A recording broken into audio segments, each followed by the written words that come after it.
Argentina, kikosi chao kama ndio kivu ambacho nakiona hapo, ile cream bado ipo, ile cream ya ubingwa bado ipo, harufu ya ubingwa bado inanukia pale Argentina. Kutaja kikosi chote ni kama muda unakimbia sana, lakini kwa kuangalia kikosi cha hiki cha Argentina na kikosi ambacho kilichukua ubingwa na vikosi vingine vya timu ya taifa, mnatarajia kipya kwa Argentina kwenye kombe hili la dunia? Tukimtolea macho pia Lionel Messi ambao ni last dance. Yeah. I think ni kombe la dunia la mwisho la Lionel Messi. Unampangia? Ndo nimesema I think. Yeah, okay. Nadhani. Sina uwezo wa kumpangia Messi bro. Sawa. Goalkeeper Emiliano Martinez, Dibu, mwamba kabisa, mshindi wa Europa. Yeah. Lazima awepo, yani unless awe majeruhi, na tofauti na wachezaji wengine infield players au outfield players wengine, kipa jinsi anavyozidi kuzeeka ndivyo anavyozidi kuwa mkali. Na tunakumbuka kuna ile save ya Dibu dhidi ya Randall Colomwani. I think Colomwani ataiota ile kitu maisha yake yote. So mimi pale lazima nimchague Dibu. Sehemu ambapo naona sasa kunaweza kukawa kuna tafrija ni midfield pale. Scaloni atakuwa na kazi, sijui labda kwa sababu Rodrigo de Paul naye ni package, anaenda na Messi popote pale alipo. Ukimchukua Messi lazima uwe na Rodrigo de Paul, lakini kuna mafundi attacking. Namuona mwanangu Julian Alvarez, Lionel Messi kama kawaida, Nico Gonzalez, Nico Paz, Lautaro Martinez. Hapa lazima kuwe na tafrija. Nafasi ya Messi obviously lazima iwepo.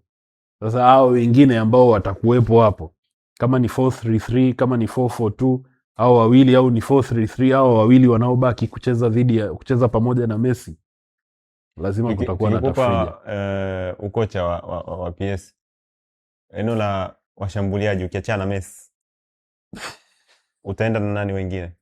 Kocha wa PS. Umekataa. Nimekupa wewe. Mimi? Mimi bwana hapo. Sijui nitamchagua nani tofauti, lakini ukiachana na Messi, mimi Julian Alvarez lazima awepo. Au wengine watajichagua? Au wengine sasa kocha atakuwa anarusha tu jezi, atakaye daka huyo. Lakini Alvarez lazima awepo. Bwana mshabiki wa Como ya Italia, kijana wako Nico Paz yuko pale. I think kuna vitu ambavyo unavitarajia kwa Nico Paz na kwa kikosi cha Argentina jinsi ambavyo unakiona. Unadhani Nico Paz kuna chochote ambacho atakionyesha kwenye msimu huu? Ameshakionyesha kwenye msimu huu. Yeah, of course. Kwenye kombe la dunia. Kombe la dunia. Of course akipata nafasi kwa talanta alionayo, obvious. Lazima ata contribute pakubwa tu. Sijui Scaloni atakuwa na wote hapa hatujui. Yeah. Nani yupo atakuwa kwenye wale 11 wa kwanza watakuwa kwenye sheet yake ni nani na nani, lakini of course hawezi labda Lionel awe majeruhi, lakini Messi is Messi and Messi will play. Lakini mchezaji ambaye naona kabisa pia ataanza up front ni Lautaro Martinez without a doubt. Lazima, yani Lautaro lazima awe mbele ya Julian Alvarez. Sehemu nyingine kiungo naona kuna vitu vimesheni pale, McAllister, Enzo Fernandez, Paredes, Rodrigo de Paul. Pia gani itatoa matokeo mazuri zaidi? I think Alex McAllister ni mchezaji wa Scaloni. Scaloni anamkubali sana Alex McAllister. Alexis McAllister kwa sababu, lakini pia japo naye hajawa na msimu bora sana na wala timu yake haijawa na msimu mzuri sana kama alivyokuwa anategemea. So I think Alexis McAllister atacheza. I think Enzo Fernandez atacheza. I think Giovanni Lo Celso atacheza. hapo umemtaja Giovanni Lo Celso. Kuna ka historia fulani kalitokea World Cup ya iliyopita 2022 ambapo nakumbuka unamfahamu midfielder anaitwa Papu Gomez. Papu Gomez, yes. Yes, ambao sasa hivi alikuwa best man sana wa Lionel Messi na wachezaji wengine wa Argentina.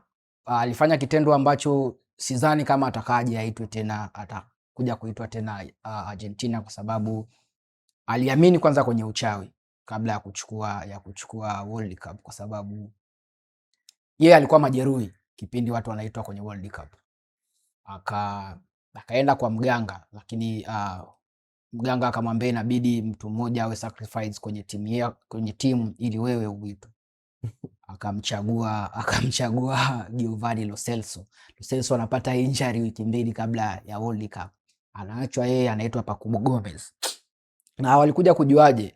Kipindi wanasherehekea World Cup kwenye changing room, Papu Gomez aliropoka hicho kitu kwa ile out of furaha na akasema sometimes superstition zinasaidia.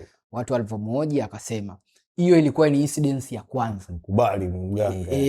Incidence ya pili, kwenye kushangilia aliropoka kwamba na mke wa Messi aje ya kucheza katikati ya changing room kama sacrifice ya wao kuchukua World Cup. Alitakiwa aje ama?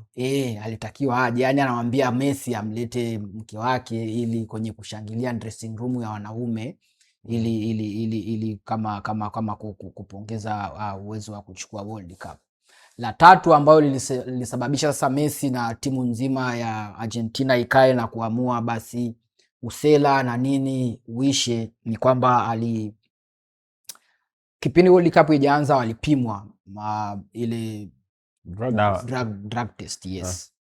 Yeye akakutwa na issue, lakini alikuja kudanganya kwamba issue zilitokea kwa sababu alikunywa syrup ya mtoto wake kipindi amefungua friji usiku wa kuangalia ni nini, akajua ni maji.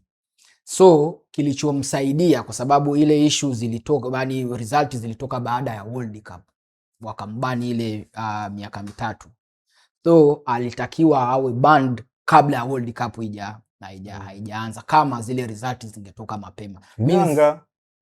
Means alikuwa tayari ameshaeka toxic kwenye timu ya taifa kwa kudanganya kikosi, kwa kumdanganya kocha na kudanganya uongozi mzima. Means kama wangempiga bani yeye na Lo Celso ni majeruhi, kungekuwa kuna shida. Hapo ndipo sasa hivi hakuna mtu yoyote anayemsikia Papu Gomez, habol na wachezaji tena wa Argentina sio marafiki na mchezaji yoyote, hata kwenye social media zao wote wamemwanfollow Papu Gomez kwa sababu ya issue ya Giovanni Lo Celso. Sasa arudi kwa mganga, arudi amuelezee mambo ngumu, nirudi tena kwa mganga. Hii umefanya imekuwa imeenda to extreme, yani imekuwa shida. Lakini kurudi kwenye kikosi cha Argentina, bado ni kikosi ambacho nahisi kina uwezo wa kubeba tena back to back, kwa sababu ukiangalia experience ya wachezaji waliokuwa nao, Dibu pale golini, kuna Montiel, kuna Romero, japo sijui anakuaga na shida gani game ikiwa intense, muda wote anaweza kukuachia red card. Kuna Otamendi, lakini kuna kitu ambacho nilikuwa nimejiuliza, kwa sababu gani Otamendi anaitwa alafu unamwacha mtu kama Senesi ambaye alikuwa na msimu mzuri sana Bournemouth. Sijajua na hajaitwa kabisa. Ni mtu ambaye at least ningetegemea kama wangemuongeza bana Senesi pale kulingana na uwezo wake. Molina alikuwa na msimu mzuri pia kwenye midfield, na kama ulivyosema Enzo Fernandez, Alexis McAllister, ni hizo pea ambazo piga huwa garagaza, yes. Wataanza. So juu yao ni either ataanza Lo Celso sometimes, au kama ataamua kucheza na Alvarez kama namba 10, kama ulivyosema panga pangua, Lautaro Martinez ataanza. Kuna mtu kama Nico Paz anaweza kucheza pia shimoni, Sasa hiyo ndo shida sasa ya Nico Paz, kwa sababu Nico Paz mahali ana operate ni mahali ni eneo lote la Ndunje. Yeah. Yani ni eneo lote la Lionel Messi. Yani ndipo ndo Nico Paz anapo flourish. Sasa hiyo ni tatizo pia. Naweza kuwa sio tatizo dogo. Hilo ni tatizo kubwa sana bro. Kubwa kwa sababu What do you mean? Hiyo ni tatizo kubwa kwa sababu Messi. Why do you think Antoine Griezmann alishindwa ku flourish akiwa Barcelona? Ni zoni za fundi. Kwa sababu sehemu ambayo alikuwa anacheza mafundi. Eneo ambayo alikuwa anacheza, eneo ambayo Griezmann alikuwa ana operate akiwa Atletico Madrid. Ndio eneo ambalo Lionel Messi ana operate. So unabidi usogee pembeni, uchezee pembeni. Kama kuna Barcelona namna yao ya kucheza wako very fast kwenye ball movement. Hata hao watu wa pembeni inabidi wawe ni watu ambao wana kasi, wana pace nzuri. Sasa ukishacheza unajua kucheza shimoni ni rahisi kuzurura bila kuwa na kasi.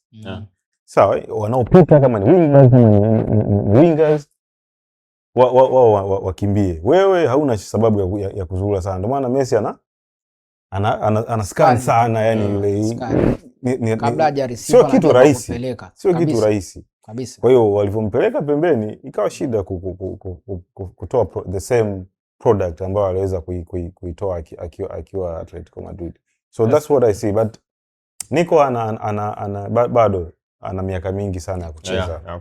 Mimi nimependa alivyoitwa kwa ajili ya experience na everything. Hata akiwa anaonja anajilamba zile dakika 15 za mwisho itakuwa ni experience nzuri sana kulingana na watu pia wanaocheza. Na feel Lautaro Martinez probably inaweza kuwa World Cup yake ya mwisho. Messi hiyo ni obvious kawaida. Alisema kiongozi amekataa kumpangia Messi. Kwa hiyo anaweza akacheza tena World Cup nyingine. Messi inabidi anaweza akaingia pale akasimama tu pembeni. Nyinyi chezeni. Ikitokea penalty. Neymar alitakiwa afanye hivyo. Neymar pia alitakiwa afanye hivyo. Sasa shida ya Neymar hata kuwa fit kusimama.